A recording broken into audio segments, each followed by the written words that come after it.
Hi guys, lab ஸ்பீடை boost பண்ணுறதுக்கு ஒரு 3 செட்டிங் சொல்கிறேன். ஸோ அந்த 3 செட்டிங் ட்ரை பண்ணி பார்த்துட்டு எப்படி இருக்குது அப்படிங்கிறத கீழே கமெண்ட்டில் சொல்லுங்கள். ஸோ ஃபஸ்ட் வந்து என்ன பார்த்தீங்க அப்படின்னா, லேப்பில் வந்து ஏதாவது பேக்ரவுண்ட் அப்ளிகேஷன் ரன் ஆகுதா அப்படின்னு டெஸ்ட் பண்ணணும். ஸோ இப்போ நான் நேவிகேஷன் பார் காமிக்கிறேன். ஸோ எனக்கு பேக்ரவுண்டில் எந்த ஆப்பும் வந்து ரன் ஆகலை. ஸோ இது என்ன அப்படின்னா, இங்கே ஷோ ஆகாமலே வந்து நமக்கு பேக்ரவுண்டில் ரன் ஆகும். ஸோ அதை எப்படி கண்டுபிடிக்கணும்னு பார்த்தீங்கன்னா, சர்ச் பாரில் போய்ட்டு டாஸ்க் மேனேஜர் அப்படின்னு டைப் பண்ணுங்கள். ஸோ மேக்ஸிமம் டாஸ்க்னு டைப் பண்ணிங்கனாலே அந்த ஆப் வந்து ஷோ ஆகும். ஸோ அதை கிளிக் பண்ணி ஓப்பன் பண்ணிக்கோங்க. ஸோ ஒன்ஸ் அந்த ஆப் ஓப்பன் பண்ணதுக்கப்புறம் இங்கே பார்த்தீங்க அப்படின்னா கீழே வந்து ஆப்ஸ் அப்படின்னு காமிக்கும். ஸோ எனக்கு வந்து ஒரே ஒரு ஆப் தான் காமிக்குது, அதாவது இந்த டாஸ்க் மேனேஜர் மட்டும் தான் நான் ஓப்பன் பண்ணியிருக்கேன். ஸோ சப்போஸ் உங்களுக்கு ஓப்பன் பண்ணாமல் பேக்ரவுண்டில் வந்து ஏதாவது ஆப் ரன் ஆச்சு அப்படின்னா இங்கே காமிக்கும். ஸோ அதை வந்து எப்படி க்ளோஸ் பண்ணுறது பார்த்தீங்கன்னா, ரைட் கிளிக் பண்ணி எண்டு டாஸ்க் கொடுத்தீங்க அப்படின்னா உங்களுக்கு அந்த ஆப் வந்து க்ளோஸ் ஆகிடும். இப்போ எனக்கு வந்து டாஸ்க் மேனேஜர் மட்டும் தான் ஓப்பன் ஆயிருக்கு. ஸோ நான் ரைட் கிளிக் பண்ணி எண்டு டாஸ்க் கொடுக்குறேன், எனக்கு வந்து இது க்ளோஸ் ஆகிடும். ஸோ இந்த மாதிரி பேக்ரவுண்டில் ரன் ஆன ஆப்பை வந்து நீங்கள் எண்டு டாஸ்க் கொடுத்தீங்க அப்படின்னா க்ளோஸ் ஆகிடும். ஸோ பேக்ரவுண்டில் எந்த ஒரு ஆப்பும் ரன் ஆகாது. ஸோ இது மூலயமா வந்து நம்ம லேப்பை ஸ்பீட் பண்ணலாம். ஸோ செகண்ட் செட்டிங்கை பார்த்தீங்க அப்படின்னா, கீபோர்டில் போய்ட்டு விண்டோஸ் லோகோ ஆரை கிளிக் பண்ணுங்கள். ஸோ கிளிக் பண்ண உடனே லெஃப்ட் சைடில் வந்து ஒரு விண்டோ ஓப்பன் ஆகும், ரன் கமெண்ட்னு சொல்லிட்டு.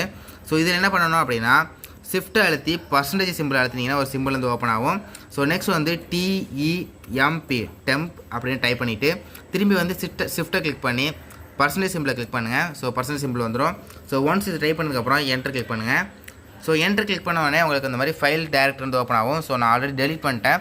சப்போஸ் உங்களுக்கு ஏதாவது ஃபோல்டரு இல்லை ஃபைல்ஸ் காமிச்சு அப்படின்னா Ctrl+A கிளிக் பண்ணி டெலிட் பண்ணிடுங்க. ஸோ இது க்ளோஸ் ஆகிடும். ஸோ இதில் டெலிட் பண்ணதுக்கப்புறம் க்ளோஸ் பண்ணிட்டு பார்த்தீங்க அப்படின்னா கொஞ்சம் லேப் ஸ்பீடு கொஞ்சம் பூஸ்ட்டாக இருக்கும். ஸோ தேர்ட் செட்டிங் பார்த்தீங்க அப்படின்னா, அதே போல் விண்டோஸ் சிம்பிள் அண்ட் ஆரை கிளிக் பண்ணுங்கள். ஸோ அதே போல் டேப் ஓப்பன் ஆகும். இதில் என்ன பண்ணுறோம் அப்படின்னா, டெம்பரரிக்கு பதிலாக வேறு கமெண்ட் கொடுக்க போகிறோம். SYSDM.cpl SYSDM.cpl. ஸோ இந்த மாதிரி கமெண்ட்டை கொடுத்துட்டு ஓகே கிளிக் பண்ணுங்கள். ஸோ கிளிக் பண்ண உடனே உங்களுக்கு இந்த மாதிரி ஒரு சிஸ்டம் ப்ராப்பர்ட்டி டேப் ஓப்பன் ஆகும். ஸோ இதில் என்ன பண்ணுறீங்க அப்படின்னா, அட்வான்ஸ் போயிட்டு செட்டிங் போயிட்டு இப்போ இதில் பார்த்தீங்க அப்படின்னா அட்ஜஸ்ட் ஃபார் பெஸ்ட் அப்பியரன்ஸ் சொல்லி உங்கள் லேப்பில் கிளிக் ஆகிருக்கும். ஸோ நான் வந்து ஆல்ரெடி சேஞ்ச் பண்ணிட்டேன். ஸோ அதனால் என்ன பண்ணுறேன் அப்படின்னா, அட்ஜஸ்ட் ஃபார் பெஸ்ட் பர்ஃபார்மன்ஸ் அப்படிங்கிறத கிளிக் பண்ணிக்கோங்க.